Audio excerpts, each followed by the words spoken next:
美国科罗拉多州最高法院认定前总统川普因为煽动国会暴动，所以撤销伊参加总统初选的资格。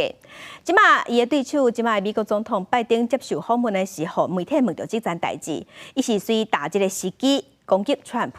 也毋过，这项判决也是有真侪争议，联邦最高法院尾也有可能未通过。美国科罗拉多州最高法院引用美国宪法第14条修正案第3条，禁止部分分子担任公职，撤销川普伫当地总统初选资格。虽然明年的总统大选变化会真大，不过伊的对手拜登都哪亲像捡到枪，趁机会发动攻势。Is Trump an insurrectionist, sir? Well, I think certainly it's self-evident. You saw it all. Now, whether the 14th Amendment applies, I'll let the court make that decision. But he certainly supported an insurrection. No question about it.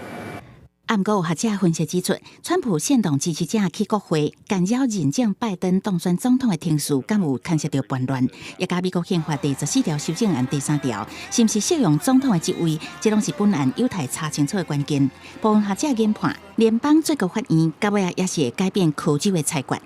This is a U.S. Supreme Court that remembers its crisis of legitimacy after Bush v. Gore, when it looked like they were the ones to decide a presidential election. In that case, we'd already voted. Here, we haven't even voted yet. I don't think the U.S. Supreme Court wants it to look like they are taking our right to vote away before we even weigh in on who the next president will be. 学者认为，目前保守派伫联邦最高法院有6-3的绝对优势，裁决结果会偏向保守。不过，为了较无政治色彩，也有可能出现其中一个保守派的法官歪向自由派，形成5-4的局面。不过，到底结果如何，明年1月7日进前就有答案。公司新闻张惠敏编译。